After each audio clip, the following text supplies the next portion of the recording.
अध्याय 61 black rock city में पुनः प्रवेश _ एक अनुवादक 54,96,90,339। तांग जेन ने 3 दिनों तक इंतजार किया। निश्चित रूप से उसका ऑर्डर किया हुआ सारा सामान आ गया था। उसने सभी गुलेल और स्टील की गेंदों को गुफा में ले जाया और जानबूझकर मुरोंगजी यान से परहेज किया। मुरोंगजी यान बाहर से गुफा में चला गया। हवा से बाहर निकली प्लास्टिक की थैलियों को देखने के बाद वह थोड़ी आश्चर्यचकित रह गई। फिर उसने तांग जेन को गहराई से देखा लेकिन कुछ नहीं कहा। जब तांग जेन ने ये देखा तो उसे पता चल गया कि उसने पहले ही कुछ अनुमान लगा लिया है। बात सिर्फ इतनी थी कि उसने पूछा नहीं। गुलेलों की संख्या गिनने के बाद तांग जेन ने सामान इकट्ठा करने के लिए वॉन्डर शहर के प्रबंधन और ब्लैक रॉक सिटी के विशेष आयुक्त को सूचित किया। शहर के कर्मचारियों ने तुरंत गुलेल लिया और एक बार में भुगतान कर दिया। हालांकि ब्लैक रॉक सिटी के विशेष एजेंट ने एक अनुरोध किया। उन्हें उम्मीद थी कि तांग जेन इन गुलेल स्टील गेंदों को ब्लैक रॉक सिटी में भेजने में मदद कर सकता है। निस्संदेह वे उनका मुफ्त में उपयोग नहीं करेंगे। इसके बदले उन्हें एक निश्चित राशि का पारिश्रमिक देना होगा।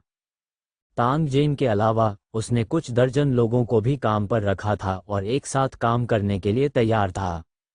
अगर तांग जेन अकेला होता तो उसे विश्वास था कि वह मौत के पक्षियों को पार कर सकता है और ब्लैक रॉक सिटी में प्रवेश कर सकता है। हालांकि अगर दर्जनों लोग एक साथ चले तो कौन जानता था कि क्या वे मौत के पक्षियों के घेरे से बच सकते हैं। आखिरकार वह इन घुमक्कड़ों के सामने अपनी विशेष योग्यता का उपयोग नहीं कर सका। ब्लैक रॉक सिटी के विशेष एजेंट ने तांग जेन को बताया कि उन्होंने पहले से ही एक विधि पर शोध किया है और उन्हें बिना किसी खतरे के शहर में प्रवेश करने में सक्षम होना चाहिए। तांग जेन ने ब्लैक रॉक सिटी से शहर के केंद्र तक विशेष एजेंट का पीछा किया और दर्जनों आयताकार खोल जैसी चीजें देखीं।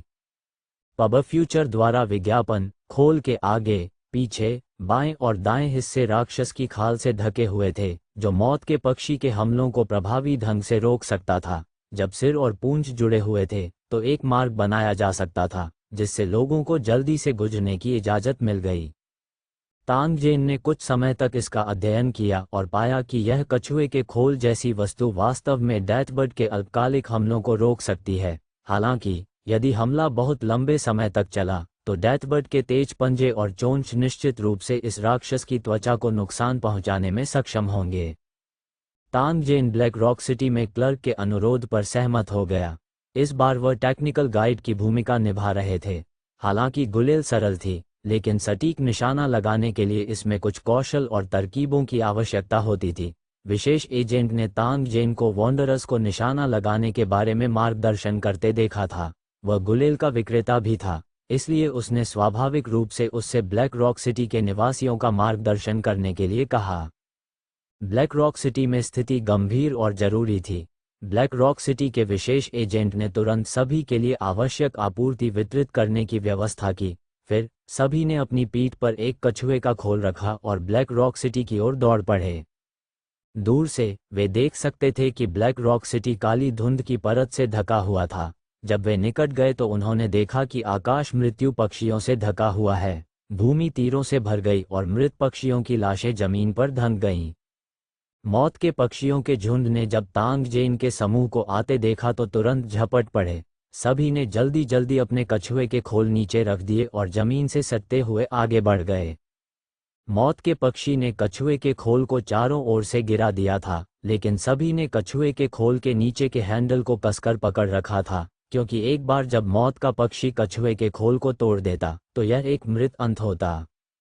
मौत के पक्षी करीब 100 मीटर दूर थे। ब्लैक रॉक सिटी के द्वार पर पहुंचने से पहले समूह पूरे 10 मिनट तक चला। जब ब्लैक रॉक सिटी का विशेष एजेंट ब्लैक रॉक सिटी के छोटे दरवाजे के पास पहुंचा तो धातु का दरवाजा तुरंत खुल गया जिससे एक छेद दिखाई दिया जिससे केवल कछुए के खोल को प्रवेश करने के लिए जमीन के करीब रहने की अनुमति मिली। शेष प्रवेश द्वार राक्षस के चमड़े से बंद कर दिया गया था। कछुआ एक एक करके अंदर चला गया। इस दौरान एक भी मौत का पक्षी अंदर नहीं गया। जब आखिरी कछुआ अंदर गया तो धातु का दरवाजा एक धमाके के साथ कसकर बंद हो गया। ब्लैक रॉक सिटी के विशाल मार्ग में सभी ने थके हुए चेहरों के साथ अपने कछुए के गोले नीचे फेंक दिए। मृत्यु पक्षी के तूफान जैसे आक्रमण ने उनकी सारी शक्ति लगभग खत्म कर दी थी।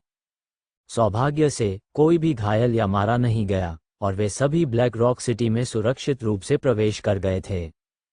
पब फ्यूचर द्वारा विज्ञापन। ब्लैक रॉक सिटी के कुछ दर्जन कृषकों ने उन्हें घेर लिया और उन पर नजर रखने के लिए एक बड़े कमरे में ले आए।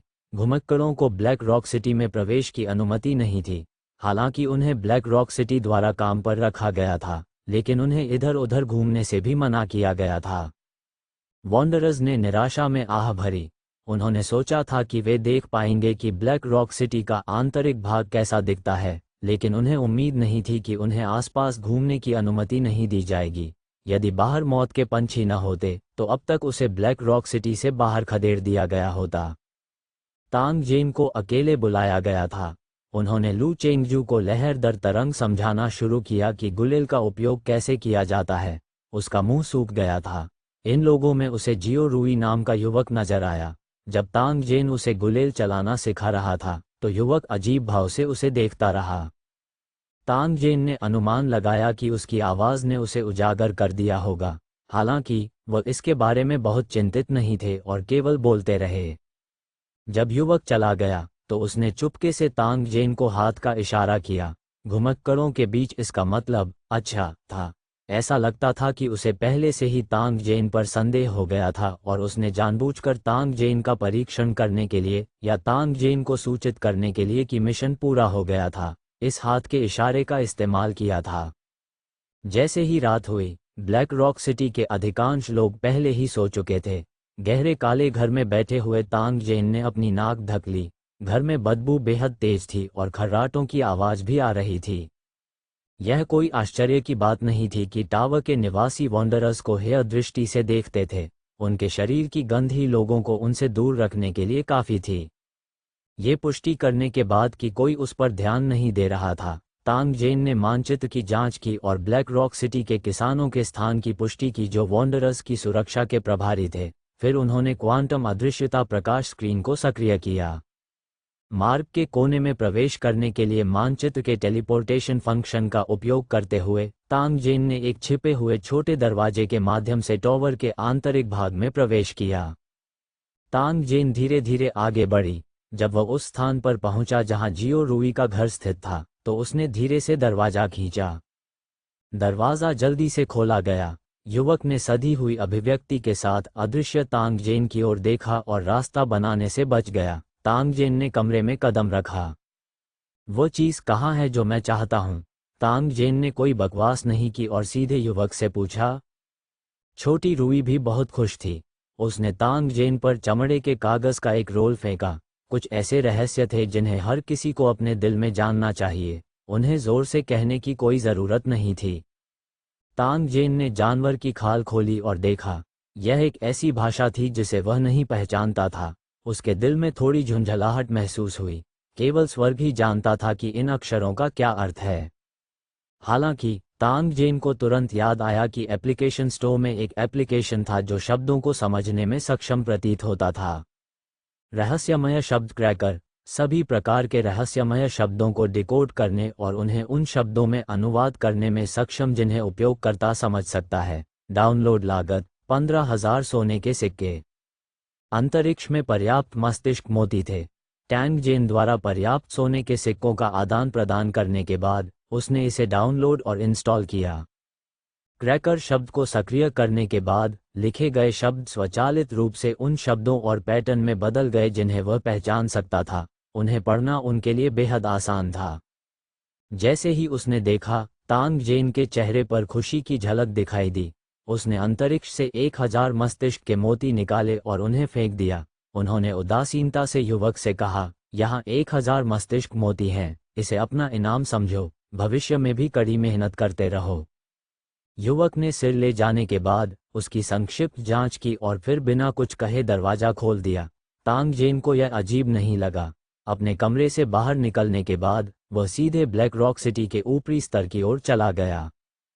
तांग जेन ने ब्लैक रॉक सिटी के किसानों से परहेज किया जो समय समय पर गुजरते थे और सीलबंद लोहे के दरवाजे पर आते थे जो ऊपरी प्रबंधन और निचले आवासीय क्षेत्रों को अलग करता था। ये लोहे का दरवाजा बेहद मजबूत था। यदि वह इसे क्रूर बल से तोड़ता तो यह निश्चित रूप से ब्लैक रॉक सिटी के कृषकों का ध्यान आकर्षित करता। तांग जेन ब्लैक रॉक सिटी के काश्तकारों का ध्यान आकर्षित नहीं करना चाहता था और केवल चुपचाप इंतजार कर सकता था। मैप टेलीपोर्टेशन फंक्शन वर्तमान मानचित्र सीमा के भीतर किसी भी बाधा और टेलीपोर्ट को अनदेखा कर सकता है। दुर्भाग्य से कूलडाउन का समय अभी खत्म नहीं हुआ था, इसलिए वह केवल धैर्यपूर्वक प्रतीक्षा कर सकता था। धीरे धीरे समय बीतता गया। जब ठंडक का समय समाप्त हो गया, तांग जेन तुरंत लोहे के गेट से गुजरा और ब्लैक रॉक सिटी के ऊपरी क्षेत्र में प्रवेश किया। ये ब्लैक रॉक सिटी के प्रभारी व्यक्ति का निवास था। यहाँ का माहौल काफी बेहतर था। हालांकि खजाने वाले कमरे के फर्श पर तांग जेन को एक और लोहे का दरवाजा मिला। उन्होंने कुछ नहीं कहा और इंतजार करते रहे।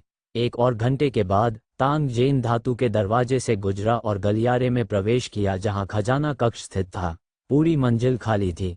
तांग जेन के सामने एक बार फिर एक मोटा और भारी लोहे का गेट दिखाई दिया। तांग जेन अवाक रह गया जब उसने एक के बाद एक दिखाई देने वाले धातु के दरवाजों को देखा। हालांकि वह केवल चुपचाप इंतजार कर सकता था। पब फ्यूचर द्वारा विज्ञापन को फायदान आपके लिए और अधिक अध्याय लाने में सहायता के लिए हमारा समर्थन करें। संपर्क करें टॉस साइट मैप दान करें। अध्याय 62, अध्याय 60, खजाना कक्ष और गुप्त तकनीक अनुवादक 54,96,90,339। कूलडाउन का समय फिर से समाप्त होने के बाद तांग जेन ने एक गहरी सांस ली और ब्लैक रॉक सिटी के खजाने वाले कमरे में टेलीपोर्ट किया। उसके सामने घुप पर अंधेरा था। हालांकि तांग जेन ने तुरंत एक तेज टॉर्च निकाली और खजाने वाले कमरे को रोशन कर दिया। उसके सामने कई बड़े बड़े बक्से प्रतिबिंबित हो रहे थे। तांग जेन ने बॉक्स खोला और तुरंत ठंडी सांस ली। पूरा बक्सा दिमाग से भरा हुआ था, जो टॉर्च की तेज रोशनी में चमक रहा था। कौन जानता था कि कितने थे। तांग जेन ने अपने दिल में उत्तेजना को दबा दिया और एक और संदूक खोला। यह विभिन्न रंगों के अयस्कों से भरा एक संदूक था जो समान रूप से चमकदार था। तीसरा बक्सा अभी भी एक मस्तिष्क था और चौथा बक्सा गंदी चीजों का ढेर था। तांग जेन ने उन्हें नहीं पहचाना, लेकिन ऐसा लग रहा था कि वे जंगली इमारत से आए हैं और अच्छी चीजें होनी चाहिए। कुल 15 बक्से थे। प्रत्येक में विभिन्न प्रकार के खजाने थे, जिनमें से 6 में दिमाग थे। कौन जानता था कि दिमाग के 6 बड़े बक्सों के बदले कितने सोने के सिक्के दिए जा सकते हैं। तांग जेन ने सभी बक्से रखने के बाद अलमारियों पर रखे हथियारों और कवचों की ओर अपनी नजर डाली। चूंकि यह खजाना कक्ष था, इसलिए यहाँ रखे गए हथियार और कवच निश्चित रूप से कोई सामान्य वस्तुएं नहीं थे। वे राक्षसी हथियार हो सकते हैं जिनका उल्लेख कियान लांग ने पहले किया था। मुझे अब कोई परवाह नहीं है, मैं पहले उन सबको हटा दूंगा। इन हथियारों को दूर रखने के बाद तांग जेन की आंखें अचानक कुछ रून पत्थरों पर आकर्षित हुईं जो पत्थर के मंच के ऊपर निलंबित थे। तांग जेन की सांसें तुरंत तेज हो गईं क्योंकि उसे इमारत की नींव याद आ गई जिसका वर्णन मुरोंग जियान ने किया था। नींव का पत्थर, यह निश्चित रूप से एक आधारशिला है और उनमें से 5 हैं। तांग जेन खुशी से पागल हो गई। उसने अपना हाथ बढ़ाया और धीरे धीरे नींव के पत्थरों को छुआ जो कि रूनों से ढके हुए थे, जैसे कि वह एक अद्वितीय खजाने की प्रशंसा कर रहा हो।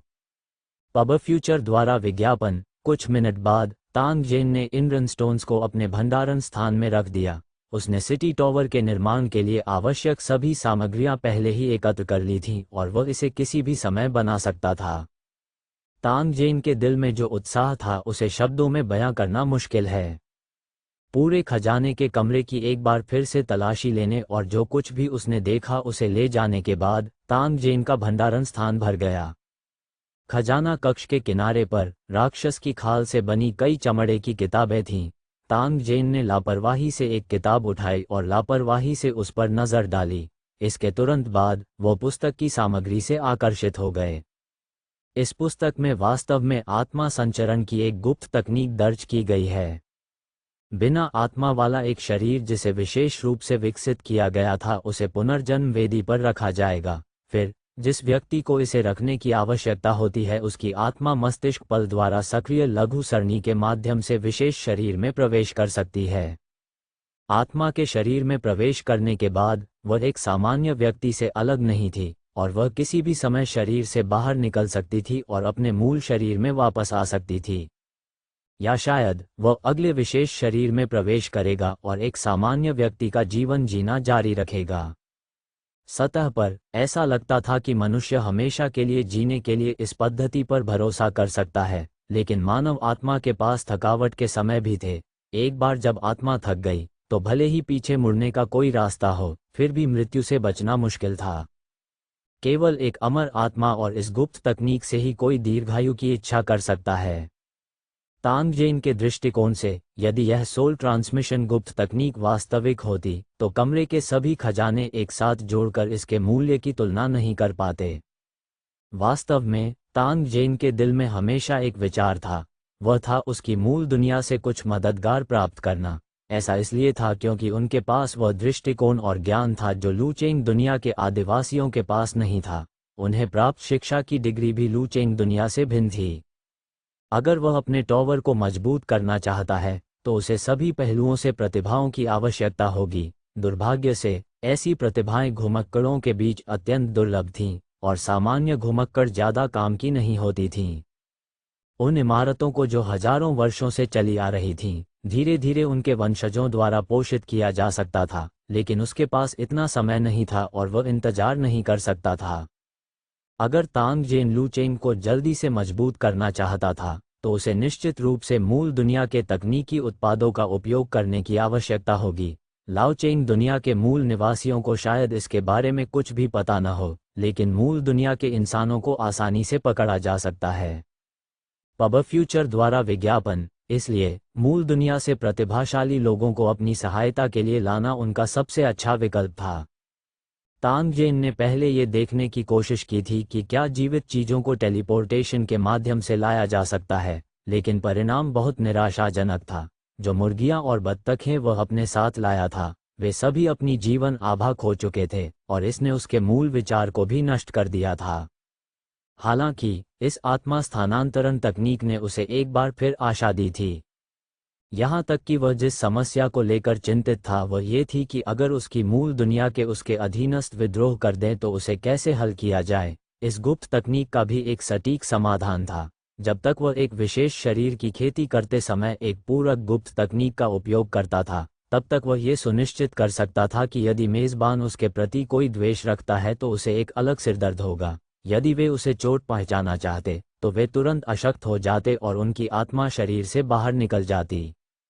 इस तरह के निष्कासित व्यक्ति की आत्मा पर एक निशान अंकित हो जाएगा और वह अब आत्मा स्थानांतरण और आवास नहीं कर पाएगा। इस पद्धति से तांगजेन निश्चिंत हो सकता था और उसे डर नहीं था कि किसी के उसके प्रति बुरे इरादे होंगे। इसके अलावा जिस शरीर को इस गुप्त तकनीक से विकसित किया जा सकता था वह केवल मनुष्यों तक ही सीमित नहीं था, यह अन्य जातियों का भी हो सकता है, राक्षसों का भी। वे सभी संस्कारित होकर योग्य मेज़बान बन सकते हैं। तांगजेन ने इसके बारे में बहुत सोचा। मानचित्र टेलीपोर्टेशन फंक्शन के ठंडा होने के बाद ही उन्होंने इन स्क्रॉल को हटा दिया और खजाने के कमरे से टेलीपोर्ट कर दिया। एक व्यस्त रात के बाद सुबह हो चुकी थी जब तांगजेन ड्रिफ्टर्स के घर लौट आया। तांगजेन को थोड़ी थकान महसूस हुई, इसलिए उसने आराम करने के लिए अपनी आंखें बंद कर लीं। जब सूरज निकला तो ब्लैक रॉक सिटी के नागरिक भी जल्दी जाग गए। चुपचाप अपना नाश्ता करने के बाद वे बाहर मृत पक्षियों के झुंड पर जासूसी करने के लिए अपनी खिड़कियों में एक छोटा सा छेद कर देते थे। गुलेल को हर घर में वितरित किया गया था। वे केवल आगे बढ़ने के आदेश का इंतजार कर रहे थे। यह उनके घर के उत्थान और पतन और उनके स्वयं के जीवन और मृत्यु से संबंधित था, इसलिए प्रत्येक परिवार बहुत सक्रिय था। बूम! ब्लैक रॉक सिटी की छत पर लगी कांसे की घंटी से स्पष्ट और मधुर ध्वनि निकलती है। उसी समय घंटी बजी, अनगिनत स्टील की गेंदें खिड़कियों से बाहर निकलीं और मौत के पक्षियों की ओर सीटी बजाने लगीं जो अभी भी ब्लैक रॉक सिटी के आसपास उड़ रहे थे। पीली पाला, ऐसा लग रहा था मानो अनगिनत हाथ एक ही समय में जमीन पर थपकी दे रहे हों। मौत के पक्षियों की लाशें बर्तन में पकौड़ी की तरह जमीन पर गिर गईं। ग्रे स्क्वायर तुरंत ब्लैक डेथ पक्षी की लाशों से भर गया। ब्लैक रॉक सिटी के नागरिकों ने यह दृश्य नहीं देखा। वे केवल सुन्न होकर मृत्यु पक्षियों के झुंड पर हमला कर रहे थे। केवल जब रबर बैंड टूट जाते थे और स्टील की गेंदें खत्म हो जाती थीं तभी कोई उस पर कब्जा कर पाता था। जैसे जैसे समय बीतता गया, कुछ लोगों को जल्द ही पता चला कि पक्षियों का झुंड जो मूल रूप से आकाश को कवर करता था, विरल हो गया है। उनकी स्टील की गेंदों का उपयोग हो जाने के बाद अजीब पक्षियों की गगनभेदी चहचहाहट बिना किसी निशान के गायब हो गई थी। ब्लैक रॉक सिटी के कुछ अधिक साहसी नागरिकों ने सावधानीपूर्वक खिड़की खोली और ये देखने की कोशिश की कि बाहर क्या हो रहा है। हालांकि टावर के बाहर का दृश्य देखकर वे दंग रह गए। ब्लैक रॉक सिटी के अंदर और बाहर की जमीन अनगिनत मृत पक्षियों के शवों से ढकी हुई थी।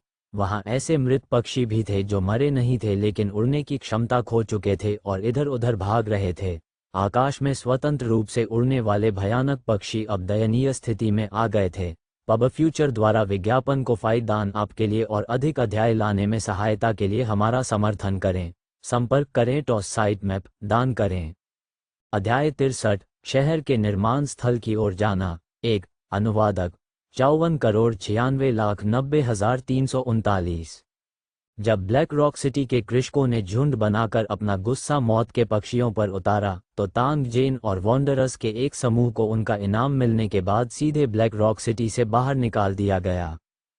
जब उन्होंने ब्लैक रॉक सिटी के काश्तकारों की आंखों में उदासीनता और घृणा देखी तो वह पूरी तरह से भूल गए कि ये वेंडरर्स ही थे जिन्होंने मौत के खतरे को सहन किया था और उन वस्तुओं को पहुंचाया था जिन्होंने ब्लैक रॉक सिटी के संकट को हल किया था। शहर में अब जब संकट हल हो गया था तो इन नायकों ने ब्लैक रॉक सिटी के कृषकों द्वारा अपनी नाक ढंक ली थी।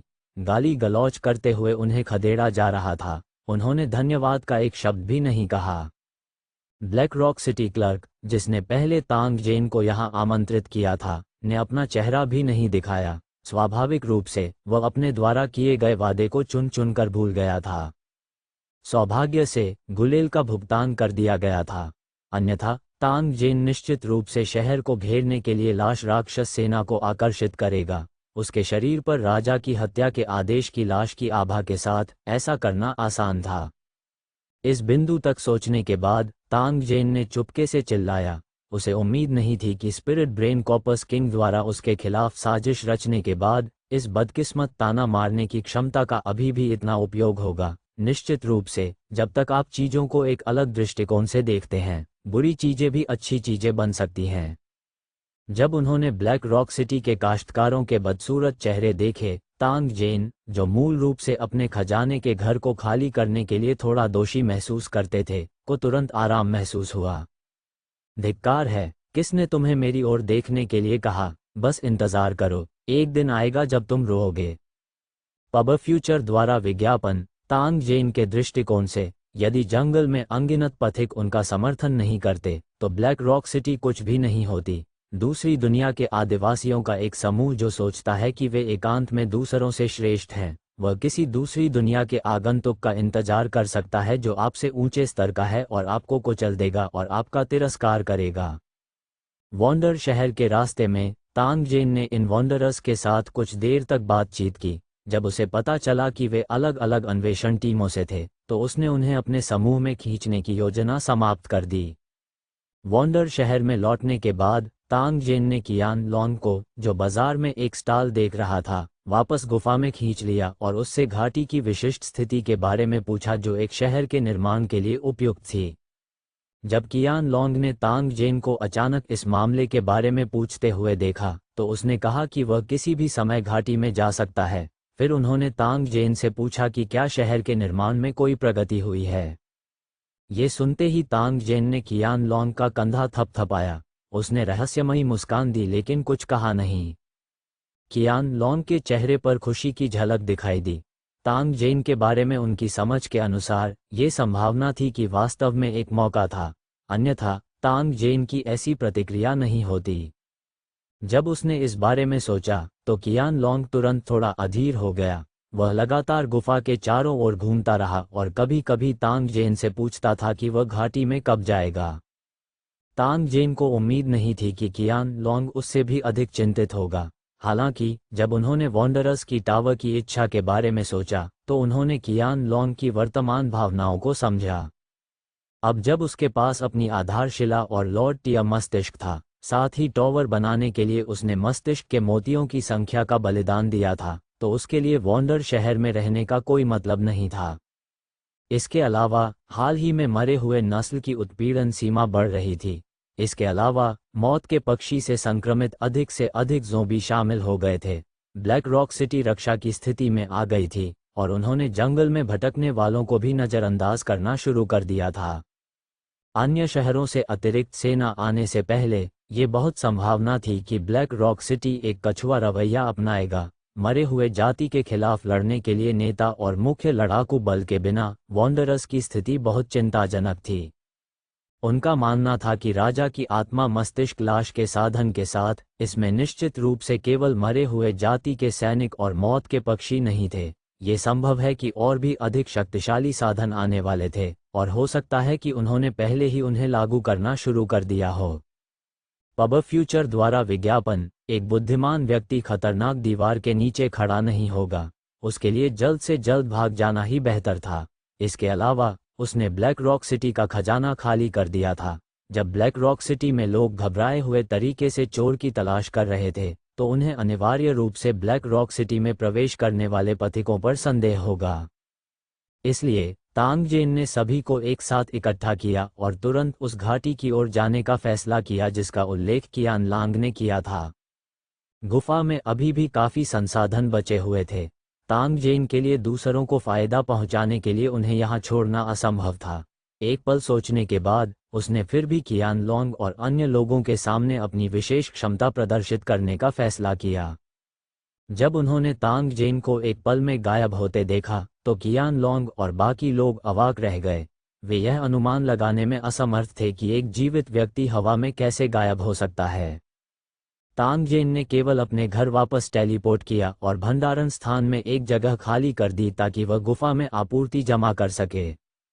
उसने अपने भंडारण स्थान को उन्नत करने के लिए इस बार प्राप्त दिमागों का लापरवाही से उपयोग करने की हिम्मत नहीं की, क्योंकि जब वह टॉवर का निर्माण कर रहा था तब भी उसे बलिदान देने के लिए बड़ी संख्या में दिमागों की आवश्यकता होगी। गुफा में लौटने के बाद तांग जेन ने कियान लोंग, मुरोंगजी यान और बाकी लोगों के हैरान भावों को देखा। वह केवल मुस्कुराया लेकिन समझाया नहीं। उसने संसाधनों को गुफा में रखा और वापस घर भेज दिया। इन चीज़ों को गोदाम में फेंकने के बाद तांग जेन ने जल्दी से उन बक्सों को हटा दिया जिन्हें उसने पहले छोड़ दिया था। पैसे से खरीदे जा सकने वाले संसाधनों की तुलना में टैंग जेन को इन बक्सों की अधिक परवाह थी जिनमें खजाना था। इस बार जब वह गुफा में लौटा तो कियान लांग और मुरोंगजी यान की नज़रें उसकी ओर एक अवर्णनीय भावना से भर गईं। उनका रवैया भी कहीं अधिक सम्मानजनक और सावधान था। तांग जेन को पता था कि वे पहले इस दृश्य से केवल सदमे में थे। भविष्य में इसे और अधिक बार देखने के बाद उन्हें इसकी आदत हो जाएगी। हालांकि एक बात थी जिसके बारे में वे आश्वस्त हो सकते थे, तांग जेन के प्रति उनकी निष्ठा और विश्वास चरम सीमा तक बढ़ जाएगा। केवल दूसरी दुनिया का कोई इंसान जो इस हद तक वफादार हो, तांग जेन का भरोसेमंद साथी हो सकता है। तांग जेन द्वारा आपूर्ति भेजने के बाद वॉन्डर शहर को चिंता करने की कोई बात नहीं थी। समूह पूरी तरह से हथियारों से लैस था और छोटी लड़की मुरोंगजियू को बड़े भालू की पीठ पर एक टोकरी में रखा गया था। वे वॉन्डर शहर के बाहर जंगल की ओर चलने लगे। जंगल अब लाशों की हल्की गंध से भर गया था। समय समय पर एक या दो पथिकों के टूटे हुए शरीर और लाशों वाले राक्षसों को देखा जा सकता था, जिससे लोगों को ऐसा महसूस होता था जैसे वे किसी बूचड़खाने में थे। जब मरे हुए जाति ने पहली बार अपना हमला शुरू किया था तो कई विदेशी पथिक राक्षसों को मारने और भाग्य बनाने के लिए दौड़ पड़े थे। हालांकि जैसे जैसे मरे हुए दौड़ की शक्ति बढ़ती गई और ब्लैक रॉक सिटी पीछे हटती गई, विदेशी वॉन्डर अन्वेषण दल एक के बाद एक चले गए। जो लोग समय पर नहीं निकले थे वे भी खतरे से बचने के लिए वॉन्डर शहर में प्रवेश कर गए थे। जहां तक जंगल में सामान्य पथिकों की बात है, वे केवल अपने लिए प्रार्थना कर सकते थे। तांग जेन ने अपने हाथ में एक राइफल पकड़ रखी थी और उसकी आंखें मानचित्र को ध्यान से देख रही थीं। एक बार जब उसे पता चला कि कोई राक्षस आ रहा है तो उसने तुरंत सभी को डॉज को सूचित कर दिया। दुश्मन से पहले दूसरे पक्ष का पता लगाने की इस क्षमता पर भरोसा करके लोगों का समूह बिना किसी खतरे के भागने में कामयाब रहा। जितनी जल्दी हो सके ज़ोंबी राक्षस की नियंत्रण सीमा से भागने के लिए हर किसी ने रास्ते में आराम करने की हिम्मत नहीं की। भले ही वे भूखे हों, समय बर्बाद होने के डर से चलते समय ही खा सकते थे। ठीक इसी तरह वे लगभग 1 दिन तक चलते रहे और आखिरकार लाशों की दौड़ के क्षेत्र से बाहर निकल गए। उन सभी ने राहत की लंबी सांस ली। जिस रास्ते पर चलना था वह ज्यादा सुरक्षित था। आखिरकार लाशों की दौड़ के उत्पीड़न के बिना सामान्य राक्षस अभी भी तांग जेन और अन्य के हथियारों को रोकने में असमर्थ थे। ब्लैक रॉक सिटी द्वारा इस भूमि पर एक शहर बनाने का निर्णय लेने का एक कारण ये था कि इस क्षेत्र में राक्षस शायद ही कभी स्तर 4 से ऊपर थे। लाश कबीले के आगमन और बड़ी संख्या में उच्च स्तरीय लाश राक्षसों के उत्पीड़न ने उन्हें भारी झटका दिया था। कियान लोंग ने अपने अनुभव और स्मृति के आधार पर दिशा निर्धारित करने के बाद वह आगे चला और रास्ता साफ करने का प्रभारी था। उसने नुकीले कांटों और कांटों से घास फूस को काट दिया ताकि तांग जेन और अन्य लोग वहां से गुजर सकें। यह एक ऐसा रास्ता था जिस पर बहुत कम लोग चलते थे, इसलिए तांग जेन और बाकी लोगों के लिए उस पर चलना बहुत मुश्किल था। कुछ घंटों तक इस कष्टप्रद घास से गुजरने के बाद वे अंततः एक विशाल बंजर भूमि पर पहुंचे जो चट्टानों से भरी हुई थी। इस समय उनके कपड़े पहले से ही उन खरपतवारों के बीजों से ढके हुए थे।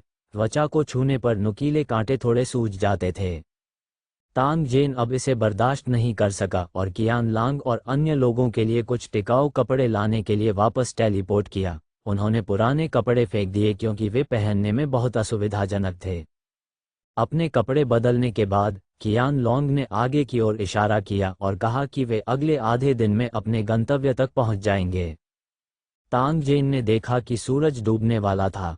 उसने उनमें से कुछ को रात के लिए आराम करने के लिए जगह ढूंढने के लिए बुलाया। ये सबसे अच्छा था अगर यह गुफा जैसी छिपी हुई जगह होती। यह अवश्य जानना चाहिए कि रात्रि में राक्षस अत्यंत भयानक हो जाएंगे। जैसा कि अपेक्षित था, कियान लोंग इस रास्ते पर चला। जब उसने तांग जेन की बातें सुनी तो वह तुरंत तांग जेन को रॉकी पहाड़ियों के आसपास ले आया। लगभग 1 किलोमीटर चलने के बाद वे एक गुफा में पहुंचने से पहले 1 दर्जन से अधिक लेवल 1 सांप के सिर वाले बिच्छुओं को मार चुके थे, जिसका प्रवेश द्वार बहुत छोटा था लेकिन आंतरिक भाग बहुत विशाल था। इस गुफा में जब तक रात में प्रवेश द्वार एक बड़ी चट्टान से अवरुद्ध कर दिया जाता था और जितना संभव हो उतना शोर नहीं होता था, वे सुरक्षित रूप से जंगल में रात बिता सकते थे। पब फ्यूचर द्वारा विज्ञापन को फायदान आपके लिए और अधिक अध्याय लाने में सहायता के लिए हमारा समर्थन करें। संपर्क करें टॉस साइट मैप दान करें। अध्याय 64 घाटी से बाहर निकलना। 1 अनुवादक 54,96,90,339। सूरज डूब गया, चांद आकाश में ऊंचा लटक गया और जंगल में अजीब और भयानक चीखें उठी और गूंज उठी। एक बार रात होने पर राक्षसों की ताकत बहुत बढ़ जाएगी और वे और अधिक क्रूर और खून के प्यासे हो जाएंगे। रात में जंगल में रहना निश्चित रूप से एक मूर्खतापूर्ण विकल्प था। एक बार जब वे राक्षसों द्वारा खोजे गए तो बचना मुश्किल होगा। अगर कोई कारण था जिसने उन्हें रात भर जंगल में रहने के लिए मजबूर किया, तो छिपने के लिए एक सुरक्षित जगह ढूंढना सबसे अच्छा था। तभी सुरक्षा की गारंटी होगी। ये गुफा सबसे अच्छा विकल्प थी। पत्थर द्वारा प्रवेश द्वार को अवरुद्ध करने के बाद इसे तुरंत बाहरी दुनिया से अलग कर दिया गया। आधी रात में तांग जेन ने अचानक गुफा के बाहर से भारी कदमों की आवाज सुनी। मानचित्र की सहायता से वह गुफा से बाहर निकले बिना ही बाहर का दृश्य देख सका। एक 10 मीटर लंबा विशाल राक्षस रॉकी पहाड़ियों से होकर गुजरा। इसका शरीर मानव था, लेकिन इसके शरीर की सतह गैंडे की तरह धब्बों से ढकी हुई थी।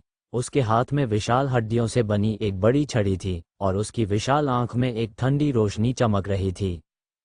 तांग जेन ने राक्षस की जानकारी की जांच करने की हिम्मत नहीं की क्योंकि उसे डर था कि उसे सतर्क कर दिया जाएगा। हालांकि उसके शरीर के चारों ओर की भयानक आभा ने तांग जेन को काम दिया जैसे कि वह एक मृत राक्षस भगवान का सामना कर रहा हो, या बल्कि यह एक लॉर्ड टियर राक्षस था जो स्तर 6 तक पहुंच गया था। तांग जेन ने दिल में अपना सिर हिलाया। जब से लाशों की दौड़ कम हुई है, इस क्षेत्र के आसपास अधिक से अधिक उच्च स्तरीय राक्षस अक्सर दिखाई देंगे। वह नहीं जानता था कि यह अच्छी बात है या बुरी। सौभाग्य से एक आंख वाला विशालकाय व्यक्ति वहां से गुजर रहा था, अन्यथा उस छोटी गुफा को ध्वस्त करने के लिए उसे अपने क्लब से केवल एक हमले की आवश्यकता होगी जिसमें तांग जेन और अन्य लोग छिपे हुए थे। पब फ्यूचर द्वारा विज्ञापन शायद ऐसा इसलिए था क्योंकि साइक्लोप्स वहां से गुजर चुके थे, लेकिन इसकी भयानक आभा ने अन्य निचले स्तर के राक्षसों को डरा दिया था। मूल रूप से उठती और गिरती चीखें अचानक बंद हो गई थीं। सन्नाटा घुटन भरा था, यहाँ तक कि तांग जेन को भी डर था कि अगर वो बहुत जोर से सांस लेगा तो राक्षस उसकी बात सुन लेगा। रात शांति से बीती। सभी ने नाश्ता करने के बाद अपने रास्ते जारी रखे। जैसे जैसे समय बीतता गया, चट्टानी पहाड़ियां धीरे धीरे गायब हो गईं और उनकी जगह विरल खरपतवार वाले विशाल मैदान ने ले ली। एक विशाल पौधा जो कैक्टस जैसा दिखता था लेकिन उससे कई गुना अधिक क्रूर था, मैदान पर बहुत कम खड़ा था। ये पौधा 5 मीटर ऊंचा था और नुकीले जहरीले कांटों से ढका हुआ था। एक बार जब कोई प्राणी अपनी जड़ों की सीमा के करीब पहुंच जाता है तो वह जहरीले कांटे निकाल देता है। इन जहरीले कांटों में मांसपेशियों को घोलने, शिकार को मारने और उनके विकास के लिए आवश्यक पोषक तत्वों में पिघलाने का प्रभाव होता था। पौधे के चारों ओर सफ़ेद हड्डियों के ढेर इसका सबसे अच्छा प्रमाण थे। हर कोई सावधानी से इन भयानक पौधों से बचता था और जितना संभव हो सके दूर रहने की कोशिश करता था। जब दोपहर होने वाली थी, कियान लांग ने अचानक आगे की ओर इशारा किया और कहा, भाई टैंग, यह वहाँ है। ये सुनकर तांग जेन की आत्मा को झटका लगा। उसने तुरंत उस दिशा में देखा जिस ओर कियान लांग इशारा कर रहा था और उसने वह स्थान देखा जिसका उल्लेख कियान लांग ने किया था। यह एक विशाल घाटी क्षेत्र था। घाटी के 3 किनारों पर लगभग 1000 मीटर ऊंची चट्टानें थीं, जो अचानक जमीन पर आ गईं। चट्टानों के बिना प्रवेश द्वार बहुत सपाट था, लेकिन जमीन पर घास का एक भी तिनका नहीं उगता था। घाटी के मध्य में एक बड़ी झील थी। घाटी का कुल क्षेत्रफल लगभग 30 वर्ग किलोमीटर था। ये बहुत विस्तृत माना जाता था। ऐसे इलाके के साथ तांग जेन को लगा कि शहर बनाने के लिए ये सबसे अच्छी जगह है। हालांकि तांग जेन के दिल में कुछ संदेह थे। उसे नहीं पता था कि इतनी अच्छी जगह पर कोई घुमक्कड़ रहते हैं या नहीं। हालांकि अगर ऐसा होता भी, तांग जेन इसे वापस छीनने के लिए कार्रवाई करेगा। यदि दूसरा पक्ष नहीं जानता कि उसके लिए क्या अच्छा है, तो वह केवल बल प्रयोग कर सकता है। तांग जेन का मूड तब बढ़ गया जब उसने सोचा कि भविष्य में उसका अपना शहर और सेनाएं यहाँ कैसे बनाई जाएंगी। आज मौसम अच्छा था। सूरज उनके शरीर पर धीरे धीरे चमक रहा था, जिससे उन्हें विशेष रूप से आरामदायक महसूस हो रहा था। ये देखकर कि उनकी मंजिल ठीक उनके सामने थी, तांग जेन और बाकी लोग अच्छे मूड में थे। उनकी गति भी बहुत बढ़ गई। हालांकि जैसे ही वे पांचों ने घाटी में प्रवेश किया, तीव्र शाप की लहर और राक्षसों की चीखें दूर से हल्की हल्की प्रसारित हो गईं। तांग जेन की आंखें सिकुड़ गईं। उसने मन ही मन सोचा, यहाँ सचमुच और भी घुमक्कड़ हैं। हालांकि अभी इन चीज़ों के बारे में सोचने का समय नहीं था। तांग जेन ने तुरंत अपनी राइफल उठाई और आवाज़ की दिशा में दौड़ते हुए अपनी गति तेज कर दी। कियान लोंग और बाकी लोगों ने भी अपने हथियार निकाल लिए और उनके पीछे पीछे चल दिए। हालांकि तांग जेन ने फिर भी मुरोंगजी यान को अपनी बहन को ले जाने और किसी भी खतरे से बचने के लिए दूरी बनाए रखने का आदेश दिया। घाटी की झाड़ियों से गुजरने के बाद वे तुरंत ध्वनि के स्रोत पर पहुंच गए। स्पष्ट झील के किनारे घास पर साधारण कपड़ों में 6 मानव पुरुष और महिलाएं हरे राक्षसों के एक समूह से घिरे हुए थे। ये राक्षस केवल 1.4 से 1.5 मीटर लंबे थे और उनमें से प्रत्येक बेहद बदसूरत था। उनके हाथों में लकड़ी की लाठियां और छोटी तलवारें जैसे हथियार थे और उन्होंने 6 मनुष्यों पर हमला करते समय अपने दांत निकाले और चिल्लाए। हालांकि जमीन पर 1 दर्जन से अधिक राक्षस और एक मानव शव थे, लेकिन इससे लड़ने की उनकी इच्छा पर कोई असर नहीं पड़ा। उनकी आंखों में अब भी खून की लालसा और पागलपन भरा हुआ था। सभी 6 मनुष्य घायल हो गए थे। उनमें से एक का पेट फटा हुआ लग रहा था और उसके फटे कपड़ों पर खून के धब्बे लग गए थे। कई चींटियां एक हाथी को मार सकती हैं, इस प्रकार के राक्षस को तो छोड़ ही दें। ऐसा लगता था कि उनकी शारीरिक शक्ति खत्म हो चुकी थी और वे अपनी इच्छा पर भरोसा करके राक्षस के उत्पीड़न का विरोध कर रहे थे। तांग जेन ने इन राक्षसों की शक्ल को देखा और तुरंत उनकी उत्पत्ति को पहचान लिया। वे स्तर 1 के राक्षस रक्तपिपासु बौने थे। उसने पहले भी इस राक्षस से युद्ध किया था और उनमें से कई को मार डाला था। तांग जेन ने इन रक्तपिपासु बौनों की लड़ाई शैली और ताकत को देखा और फिर इसकी तुलना अपने हथियारों, उपकरणों और ताकत से की। उन्होंने दृढ़ निश्चय किया कि उनके लिए एक उद्धारकर्ता की भूमिका निभाने का समय आ गया है। उसने कियान लोंग और उसके पीछे मौजूद अन्य लोगों पर अपना हाथ लहराया और मुरोंगजी यान को छिपने के लिए कहा। फिर तांग जेन धीरे धीरे राक्षस के पीछे की स्थिति के पास पहुंचा। 10 मीटर से भी कम दूरी पर तांग जेन ने दहाड़ते हुए अपने हाथ में बंदूक लहराई और आगे बढ़ गया। उसके सामने अब कोई आवरण नहीं था। अपनी ताकत को मजबूत करने के लिए अपनी आवाज का उपयोग करना। तांग जेन की तेज दहाड़ राक्षसों को चौंका देने के अलावा कुछ नहीं कर सकी। इसने उन मनुष्यों को भी आशा दिखाई जो फंस गए थे। गंदे चेहरे के कपड़े के नीचे खुली उनकी आंखें एक दूसरे को देख रही थीं, इससे पहले कि वे एक बार फिर राक्षसों के घेरे में आ जाएं। 5 या 6 राक्षस चिल्लाए और तांग जेन पर हमला कर दिया। नेतृत्व में ताकतवर राक्षस ने अपना खूनी मुंह खोला और पीले कैनाइन दांत दिखाए। उसने अपने हाथ में एक नुकीली लोहे की छड़ पकड़ी और तेजी से आगे बढ़ा। तांग जेन ने धीरे से अपनी बंदूक उठाते हुए ठंडी खर्राटे ली। उन्हें इन प्रथम स्तर के राक्षसों से निपटने के लिए अपनी गोलियां बर्बाद करने की भी आवश्यकता नहीं थी। तेज तीनधारी संगीन का लक्ष्य राक्षस के सिर पर था और बिजली की तरह वार किया गया। P50 खून के प्यासे भूत की आंखों से बदबूदार खून बह रहा था। सामने के खून के प्यासे भूत की आंखें तांग जेन की संगीन से छेदी गई थीं। फिर चाकू की नोक उसके सिर के पीछे दिखाई दी और उससे बदबूदार खून भी निकला। तांग जेन ने अपना पैर उठाया और खून के प्यासे भूत को लात मारी जो पूरी तरह से मर चुका था। उस खून के प्यासे भूत को जमीन पर गिरते और मरते हुए देखकर बाकी खून के प्यासे भूत जो तांग जेन पर झपट पड़े, एक पल के लिए स्तब्ध रह गए। घिरे हुए मनुष्यों में से एक हंसा और चिल्लाया, अच्छा कौशल, आपने एक चाल से रक्तपिपासु बौनों के नेता को मार डाला। इस बार हम बच गए। ये पता चला कि जिस रक्तपिपासु भूत को उसने मारा था वह राक्षसों के इस समूह का नेता था। चाहे वह कोई नेता हो या नहीं, तांग जेन ने एक बार फिर अपनी राइफल लहराई और एक खून के प्यासे भूत को मार डाला। उसी समय उसने एक खून के प्यासे भूत पर निशाना साधा जो 1000 ड्रैगन पर घात लगाकर हमला करने की तैयारी कर रहा था और उसने ट्रिगर खींच लिया। पा! एक तेज आवाज के साथ खून के प्यासे गोबलिन की खोपड़ी का आधा हिस्सा गोली से उड़ गया और वह जमीन पर गिर गया। अचानक हुई बंदूक की आवाज ने सभी की हरकतें धीमी कर दी। रक्तपिपासु बौनों को राइफल की ताकत का एहसास हो गया था और उनके क्रूर चेहरों पर झिझक दिख रही थी। हालांकि जेन तांग की हरकतों में कोई झिझक नहीं थी। उसके हाथ में मौजूद हथियार लगातार वार करते रहे और उसके निकटतम राक्षस जमीन पर गिर पड़े। आओ! अपनी तरह के लोगों को एक के बाद एक मारे जाते देखकर रक्तपिपासु बौनों की प्राकृतिक क्रूरता उत्तेजित हो गई। जैसे ही वे तांग जेन की ओर झपटे, उन्होंने अपना मुंह खोला और एक सुर में चिल्लाए। तांग जेन ने एक बार फिर गोलीबारी शुरू कर दी। 1000 ड्रैगन, ब्लैक फैटी और बिग बियर अपने बैटल ब्लेड्स और नुकीले क्लबों को लहराते हुए बाईं और दाईं ओर खड़े थे। उनकी गतिविधियां निर्भीक और बेलगाम थीं। दोनों पक्षों के टकराने के बाद खून के प्यासे बौने तुरंत चिल्लाने लगे और समय समय पर रैगडोल की तरह उड़ते हुए भेजे गए। एक पल में हर जगह खून और मांस उड़ गया और चीखें गूंज उठीं।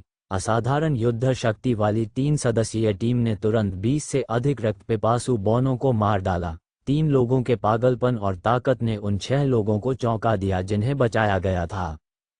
ये देखते हुए कि रक्तपिपासु बौने मारे गए थे, 6 फंसे हुए वॉन्डरर्स स्वाभाविक रूप से इस अवसर को नहीं चूकेंगे। उन्होंने अपनी पूरी ताकत से राक्षसों पर हमला किया और जल्द ही राक्षस घबराकर भाग गए। पब फ्यूचर द्वारा विज्ञापन को फायदान आपके लिए और अधिक अध्याय लाने में सहायता के लिए हमारा समर्थन करें। संपर्क करें टॉस साइट मैप दान करें। अध्याय 65। अध्याय 63। किसी को पीछे न छोड़ें। अनुवादक 54,96,90,339। तांग जेन के लिए यह असंभव था कि वह रक्तपिपासु बौनों के इस समूह को उसके द्वारा निर्धारित शहर के निर्माण स्थल पर स्वेच्छापूर्वक कार्य करने की अनुमति दे। इसलिए उसने बहुत पहले ही गंदे और बदसूरत राक्षसों के इस समूह को नष्ट करने का मन बना लिया था। उसने भंडारण स्थान से एक बम निकाला। सभी की हतप्रभ निगाहों के बीच तांग जेनलुन ने उसे खून के प्यासे बौनों के समूह में फेंक दिया जो भाग रहे थे, जिसके बाद एक बहरा कर देने वाली आवाज आए। विस्फोट के सदमे की लहरों ने खून के प्यासे बौनों का मांस और खून उड़ने लगा। उनके टूटे हुए शरीर हवा में ऊंचे उछले और फिर भारी मात्रा में जमीन पर गिरे। जमीन पर पड़ी बजरी में एक भयानक गतिज ऊर्जा थी और इसने रक्तपिपासु बौनों के बदबूदार शरीर में अनगिनत खूनी छेद कर दिए। ये केवल एक ही बम था, लेकिन इसने पहले ही आधे रक्तपिपासु बौनों को नष्ट कर दिया था जो घनी संरचना में भाग रहे थे। इस तरह की भयानक विनाशकारी शक्ति के कारण तांग जेन के पीछे के लोगों की आंखें बाहर आ गईं। बम उच्च श्रेणी के हथियार थे। भले ही आम घुमक्कड़ों ने उनके बारे में सुना हो, वे शायद ही कभी उनके संपर्क में आए हों। अतः इस बम की भयानक शक्ति ने उन्हें पूरी तरह से झकझोर कर रख दिया था। ये कसया क्या है? 6 पथिकों में से एक ने अपने घाव को अपने हाथ से ढक लिया और कांपती आवाज में अपने साथी से पूछा। हालांकि उसने पाया कि कोई भी उस पर ध्यान नहीं दे रहा था। इसके बजाय वे सभी जमीन पर बने विशाल गड्ढे और जमीन पर टूटे हुए अंगों को एकटक देख रहे थे। हालांकि 1000 ड्रैगन भी हैरान थे। वे जल्दी से ठीक हो गए और भालू का नेतृत्व किया, जो उसकी खोपड़ी खोलने और उसके मस्तिष्क को खाने वाला था, ताकि शेष रक्तपिपासु बौनों का शिकार जारी रखा जा सके।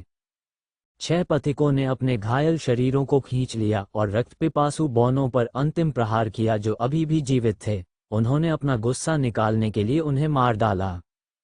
तांग जेन के 3 लोगों के समूह ने उनका पीछा किया। उन्होंने तब तक हत्याएं की जब तक कि सभी खून के प्यासे बौने जमीन पर नहीं गिर गए और उनके रुकने से पहले झील के किनारे की घास लाशों से ढक गई। धिक्कार है, ये वास्तव में सीधा है।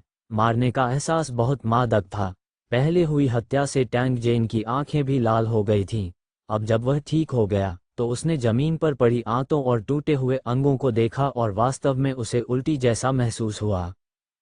पब फ्यूचर द्वारा विज्ञापन उसने अपनी भावनाओं को शांत करने और इस घृणित और असहज भावना को रोकने की पूरी कोशिश की। अपने हथियार पर खून और मांस के अवशेषों को साफ करने और अपने कपड़े साफ करने के बाद तांग जेन 6 वॉन्डरर्स की ओर चला गया। संकट पूरी तरह से हल हो गया था। 6 घायल पुरुषों और महिलाओं ने तांग जेन की ओर देखा। उनकी आंखें सम्मान और कृतज्ञता से भर गईं।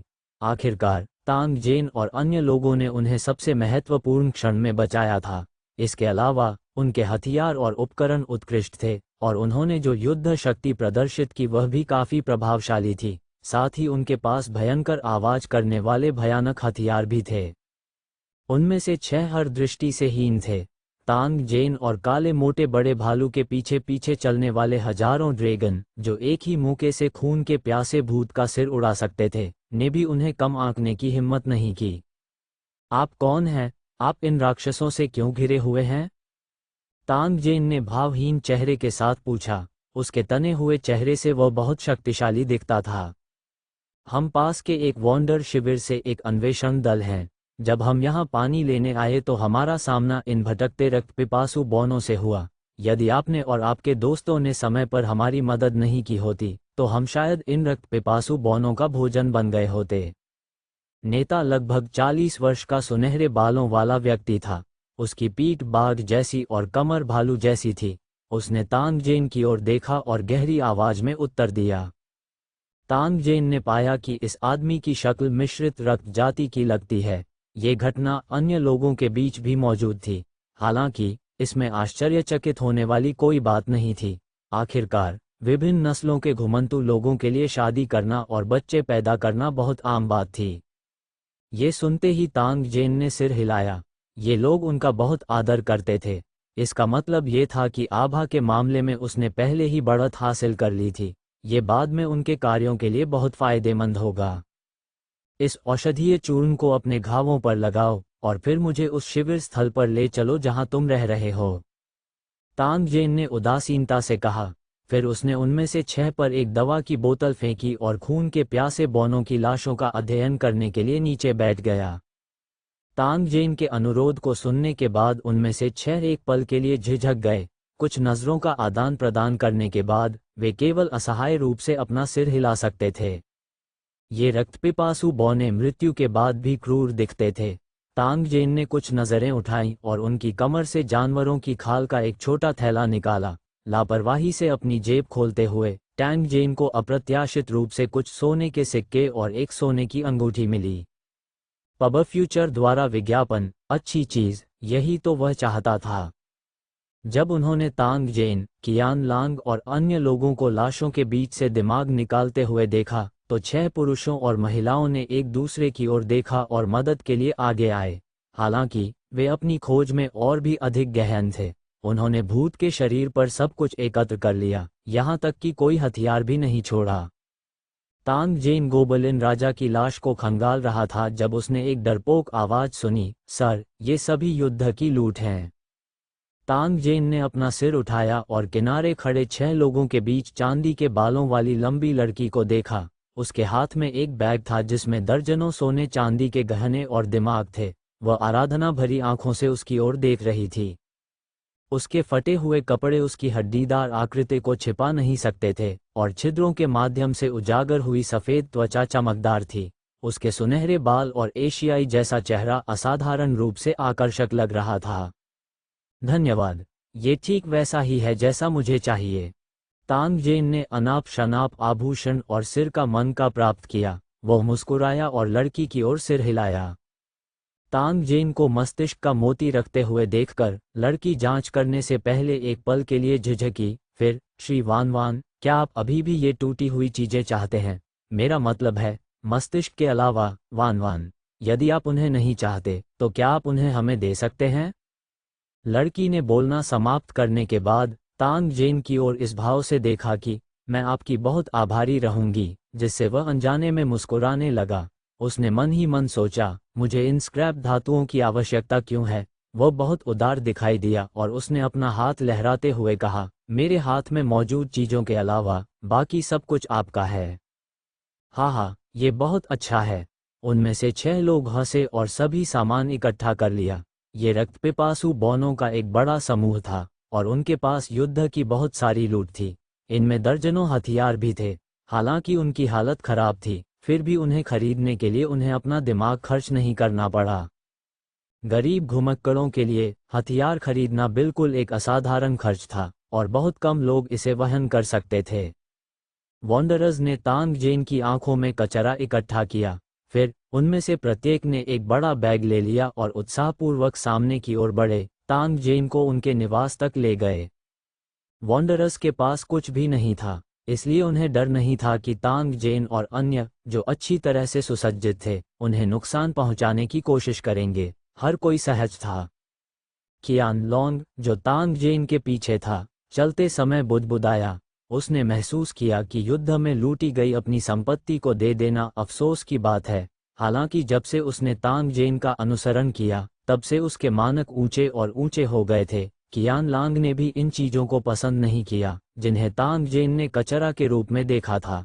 हालांकि सावधानी बरतना केवल एक आदत थी जो कई वर्षों तक जंगल में भटकने के बाद विकसित हुई थी। यदि वह युद्ध की ये लूट कियान लांग को देता, तो वह निश्चित रूप से उन्हें स्वीकार नहीं करता। खून के प्यासे भूत के शरीर पर मौजूद चीजें वास्तव में बहुत बदबूदार थीं। यहाँ तक कि तांग जेन ने केवल सोने और चांदी के गहने और मस्तिष्क के मोती स्वीकार किए जिन्हें पैसे के लिए बेचा जा सकता था। भले ही उसे पीट पीट कर मार डाला जाए, फिर भी वह बाकी चीजें नहीं चाहेगा। जब वे चल रहे थे, 6 पथिक समय समय पर गुप्त रूप से तांग जेन को मापते थे। वे अपने उत्कृष्ट उपकरणों से बेहद ईर्ष्यालु थे। नेता, बड़े सुनहरे बालों वाला आदमी, कियान लांग के शरीर पर धनुष और तीर को भी ध्यान से देख रहा था। उसकी आंखों से प्रेमपूर्ण भाव प्रकट हुआ। वॉन्डर लड़की का चेहरा लाल हो रहा था जब वह समय समय पर तांग जेन को देखती थी। जब मुरोंगजी यान ने ये देखा तो वह चिल्लाई और जानबूझकर या अन्यथा उन दोनों के बीच चली गई, जिससे वॉन्डर लड़की और तांग जेन की दृष्टि रेखा अवरुद्ध हो गई। 6 लोगों का निवास झील से बहुत दूर था। तांग जेन और अन्य लोग चट्टान के नीचे वॉन्डरर्स के निवास पर पहुंचने से पहले पूरे आधे घंटे तक चले। पब फ्यूचर द्वारा विज्ञापन को फायदान आपके लिए और अधिक अध्याय लाने में सहायता के लिए हमारा समर्थन करें। संपर्क करें। टॉस साइट मैप दान करें।